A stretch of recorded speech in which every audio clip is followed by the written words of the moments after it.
வணக்கம் friends, welcome to சுப்பீஸ் wonderland. இன்னைக்கு நம்ம ரொம்பவே டிஃப்ரெண்டான எந்த ஒரு ஆர்டிஃபிஷியல் கலரும் சேர்க்காம நேச்சுரல் ஃப்ளேவரோட சூப்பர் அண்ட் டேஸ்டியான ஸ்வீட் ரெசிபி தாங்க செய்ய போறோம்.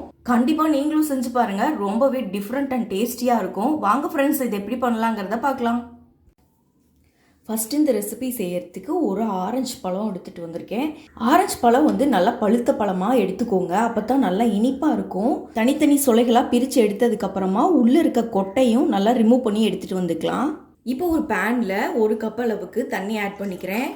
இப்போ இந்த தண்ணி நல்லா கொதிச்சு வரட்டும். பாருங்கள், தண்ணி நல்லா கொதிச்சு வந்திருக்கு. இந்த சமயத்தில் கொட்டையெல்லாம் நீக்கினா ஆரஞ்சு சொலையில் ஒரு 10 ஆரஞ்சு சொலைகள் இதில் ஆட் பண்ணிக்கிறேன். 4 பெரிய சைஸ் தேங்காய் சில்லு சின்ன சின்னதாக கட் பண்ணி எடுத்து வச்சுருக்கேன், அதையும் இது கூடயே சேர்த்துக்கிறேன். 4 to 5 முந்திரி பருப்பு இது கூட சேர்த்துக்கிறேன். தண்ணி நல்லா சுண்டி வர அளவுக்கு இதை நல்லா வேக வச்சு எடுத்துக்கலாம். பாருங்க, தண்ணி எல்லாம் நல்லா சுண்டி வந்திருக்கு. 1 கப் ஊற்றின தண்ணி காவாசியாக நல்லா குறைஞ்சி வந்திருக்கு. இப்போ ஃப்ளேம் ஆஃப் பண்ணிக்கலாம். இப்போ இது எல்லாத்தையும் நல்லா ஆற வச்சுட்டு தண்ணியோடையே சேர்த்து மிக்சி ஜாரில் போட்டு ஒரு பேஸ்ட்டாக அரைச்சி எடுத்துகிட்டு வந்துக்கலாம். இப்போ ஒரு பேனை நல்லா சூடு பண்ணியிருக்கேன். நல்லா சூடானதுக்கப்புறமா ஒரு 2 டேபிள் ஸ்பூன் அளவுக்கு நெய் சேர்த்துக்கிறேன். இப்போ இந்த நெய் கூட 1/2 கப் அளவுக்கு வெள்ளை ரவை ஆட் பண்ணிக்கிறேன். இப்போ இந்த நெய்யிலேயே இந்த ரவையை நல்லா வறுத்து எடுத்துக்கலாம். நம்ம பாருங்கள், இந்த ரவை நல்லா ஃப்ரை ஆகி வந்துடுச்சு. லைட்டாக கலர் சேஞ்ச் ஆகி வருது பாருங்கள். இந்த சமயத்தில் நம்ம அரைச்சி வச்சுருந்த பேஸ்ட்டை இதில் ஆட் பண்ணிக்குவோம். இப்போ இதையும் சேர்த்து இதை நல்லா கலந்து விட்டுக்கலாம். இப்போது 2 ஏலக்காய் தட்டி இது கூட ஆட் பண்ணிக்கிறேன் ஒரு ஃப்ளேவருக்காக. பாருங்கள், நல்லா கெட்டியாகி வந்துடுச்சு.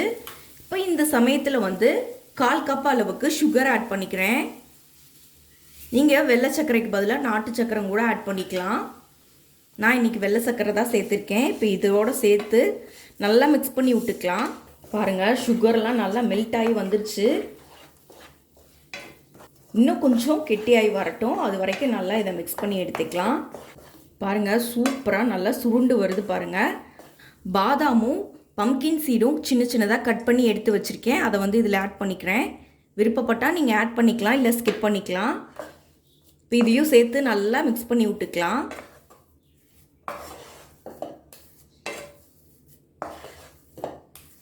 அவ்வளோதாங்க, நமக்கு சுட சுட சூப்பரான ஆரஞ்சு கேசரி அருமையாக ரெடி ஆயிடுச்சு ஃப்ரெண்ட்ஸ். இப்போ நம்ம ஃப்ளேம் ஆஃப் பண்ணிக்கலாம். எந்தவித ஆர்டிஃபிஷியல் கலரும் சேர்க்காம நேச்சுரல் ஃப்ளேவரோட சூப்பரான ஆரஞ்சு கேசரி அருமையாக ரெடி ஆயிடுச்சு ஃப்ரெண்ட்ஸ். கண்டிப்பாக நீங்களும் இந்த ரெசிபியை ட்ரை பண்ணி பார்த்துட்டு உங்கள் கருத்துக்கெல்லாம் மறக்காமல் கமெண்ட் பாக்ஸில் தெரிவிங்க ஃப்ரெண்ட்ஸ். மீண்டும் இன்னொரு நல்ல ரெசிபியோடு உங்களை மீட் பண்ணுறேன். அதுவரை உங்களிடமிருந்து விடைபெறுவது சுப்பீஸ் ஒண்டர்லேண்ட். தேங்க்யூ.